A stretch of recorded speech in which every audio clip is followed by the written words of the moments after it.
지금 전해드리는 소식은 한미일보에서 나온 이야기인데요. 한미일보의 보도 내용을 저희가 전해드리는 겁니다. 6.3 지방선거 관리 부실과 중앙선거관리위원회의 내부 비리 의혹 등을 수사하게 될 부정선거 특별검사 최종 후보 2명이 지금 일단은 이름이 나와 있습니다. 그런데 그중에 한 명인 이태한 변호사가 13년째 몸담고 있는 법무법인 동인이라는 곳이 중앙선거관리위원회를 대리해서 감사원의 선관위 채용 관련 직무감찰을 다루었던 사실이 확인이 됐다, 이렇게 보도가 나왔습니다. 특별검사 후보 국민추천위원회는 14일 이태한 변호사와 이혁 변호사를 특검 최종 후보 2명으로 압축했다고 합니다. 이재명은 두 사람 가운데 한 명을 오는 17일 선관위 특검으로 임명합니다. 이런 일들이 지금 소리 소문 없이 조용히 막 진행이 되고 있는 것이 상당히 불안합니다. 17일은 또 어떤 날입니까? 더불어민주당의 당대표 선출하는 날이죠. 왜 하필이면 같은 날 그런 일이 벌어지는지 모르겠습니다. 자, 한미일보의 취재를 종합하면 이태한 후보가 2013년부터 구성원 변호사로 재직 중인 동인은 중앙선관위가 감사원을 상대로 제기한 헌법재판소 권한쟁의 심판 사건에서 선관위 측을 대리했다고 합니다. 사건은 헌재 2023 헌라5라는 번호가 붙어 있고요. 중앙선거관리위원회와 감사원 간의 권한쟁의라고 제목이 붙어 있는 사건입니다. 이 사건은 2013년에 불거진 선관위의 전현직 고위직 자녀들의 경력 경쟁 채용 특혜 의혹에서 시작이 됐습니다. 감사원은 당시 선관위의 채용 등 인력관리 실태에 대한 직무감찰에 착수했는데 중앙선관위는 헌법상 독립기관인 자신에 대해서 감사원이 직무감찰할 권한이 없다면서 같은 해 7월 헌재에 권한쟁의 심판을 청구했습니다. 중앙선관위 측의 법률 대리를 맡은 곳이 법무법인 동인이었습니다.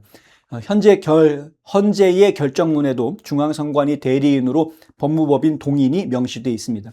동인 역시 해당 사건을 자사 홈페이지에 승소 사례로 공개하고 있습니다. 자랑스럽게 내걸고 있습니다. 헌재는 2025년 2월 27일 감사원에 중앙선관위에 대한 직무감찰권이 없다라면서 선거관리위원회 측의 손을 들어줬습니다. 이런 것들이 이제 선거관리위원회가 법원, 그다음 헌법재판소, 대법원 등등 자기들끼리 다 그냥 제 식구 감싸기, 짬짬이 사법부가 됐다, 이렇게 지금 저희가 비판하는 이유가 되는 겁니다. 감사원이 실시한 채용 등 인력관리 실태 직무감찰이 중앙선관위의 독립적인 업무 수행 권한을 침해했다라고 헌재는 판단을 한 겁니다. 근데 그게 헌재가 그러한 판단을 한 것이 정말 법리에 맞는 판단인지 아니면 제 식구 감싸기 하기 위해서 그렇게 판단을 한 건지 도대체가 의혹이 제기가 될 수밖에 없는 이런 상황이라는 거죠. 윤석열 대통령이 계엄을 선포할 때 여러 가지 이유들이 있었습니다. 줄탄핵도 있었고 예산상값도 있었고, 그런데 그 여러 가지 이유 중에 하나가 뭐였냐면 도대체가 감찰을 할 수가 없었다는, 선거관리위원회를 감사원의 감찰조차도 거부한. 근데 그거를 재판부에서 선관위는 건들 수 없어, 성역이야 땅땅땅 이렇게 해주고 있는 상황에서는 도저히 계엄 외에는 다른 방법으로는 부정선거 자료를 확보할 길이 없구나라고 판단할 수밖에 없었다. 바로 그 얘기입니다. 그 일과 관련되어져 있는 동인이라는 법무법인에서 일했던 이태한이라는 변호사가 지금 특검의 후보 2명 중에 1명으로 꼽혔다? 이거 문제 있는 거 아니냐라는 지적이 나올 수밖에 없는 거죠. 이번 특검도 선거관리 과정의 각종 의혹과 함께 선관위 내부의 부정채용, 채용 특혜 등 기관 운영 관련 의혹을 수사하게 됩니다. 동인이 대리했던 권한쟁의의 발단이 된 채용 특혜 사안은 이번 특검 수사 범위 일부와 맞닿아 있습니다. 이런 게 이제 conflict of interest라고 이해 충돌이라고 제가 이해할 수 있는 부분입니다. 다만 이태한 후보가 해당 권한쟁의 사건을 직접 수행했다라는 자료가 확인되지 않았다고 합니다. 한미일보에서 보도를 그렇게 하고 있고요. 동인이 공개한 사건 담당 변호사는 손용근, 이향은, 정효영 변호사였습니다. 그러니까 이태한 변호사는 그 사건에 직접 연루되어져 있는 것은 아니라는 것이죠. 설사 그렇다고 하더라도 같은 회사에 속해 있었으면은 서로 간에 이 관시들이라는 게 생기는 거 아닙니까? 관계들이라는 게 생기는 거 아닙니까? 서로 간에. 그렇게 되면 좀 이게 좀 영향력이라는 걸 받을 수 있는 위치에 있는 거 아니냐라고 의심을 할 수밖에 없는 거긴 하죠. 따라서 드러난 자료에 따르면 해당 사건에서 이태한 후보가 선관위를 직접 변호했다고 볼 수는 없습니다. 다만 이 후보가 2013년부터 현재까지 구성원 변호사로 재직 중인 이 법무법인 동인이 이번 특검의 핵심 수사 대상인 중앙선거관리위원회와 법률대리 관계를 맺었던 사실은 분명히 확인이 되고 있는 것입니다. 관건은 동인과 중앙선관위의 법률 관계가 2023 헌나 5 사건으로 끝났는지 또 다른 뭐가 있는 건지 이게 관건이 될 수 있겠다라는 이야기죠. 자, 한미일보는 14일 중앙선관위의 현재 동인과 법률자문 계약 또는 진행 중인 소송 대리 계약이 있는지, 그리고 2023 헌나 5 외에 동인이 선관위의 다른 사건이나 법률자문을 맡은 사실이 있는지 확인을 요청했습니다만 중앙선거관리위원회 답변을 안 해주고 있다. 현재도 자문이나 소송 대리 관계가 이어지고 있는지는, 현재까지 이어지고 있는지는 특검의 독립성과 관련해 확인이 필요한 부분이죠. 당연히.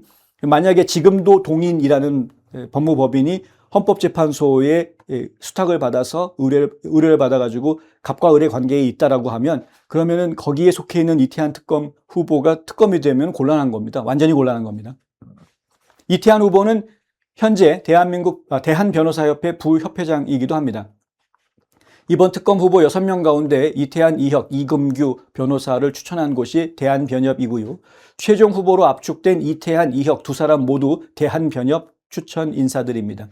현직 부협회장이 대한변협 추천 후보에 포함된 것 자체가 절차상 문제라고 단정할 수는 없습니다만, 하지만 이태한 후보가 후보 추천 과정에 관여했는지, 후보가 된 뒤에 관련 논의에서 회피했는지는 확인이 좀 필요할 것 같습니다. 무슨 얘기냐면은 본인이 부협회장으로 있는데 본인 협회에 있는 사람들이 추천이 되는데 본인도 거기에 나갔다? 그거 좀 공정하게 이루어진 거 맞나? 이제 한번 확인이 필요하다 이거죠. 이제 대통령의 선택지는 이혁과 이태한 두 사람으로 좁혀졌습니다. 이태한 후보 본인이 선관위를 대리한 것은 아닙니다만, 하지만 그가 13년째 몸담고 있는 법무법인이 특검 수사 대상인 선관위를 대리했었고, 그 사건이 선관위 자녀 채용 특혜 의혹에서 시작됐다는 사실까지 확인이 되어져 있는 상태입니다. 대통령의 최종 선택을 앞두고 남은 확인 사항은 동인과 선관위의 법률 대리 자문 관계가 지금까지 계속 이어지고 있느냐 아니냐, 예전에 그 건으로 끝났느냐 아니냐, 이건 반드시 확인해야 될 부분인 것 같고요. 중요한 부분 또 한 가지는 과연 이런 식으로 특검이 결정이 되는 그 과정이 국민들한테 제대로 좀 알려지고 있는 것인가? 다른 뉴스들도 지금 다 뒤엎어버리고 있는 거 아닙니까?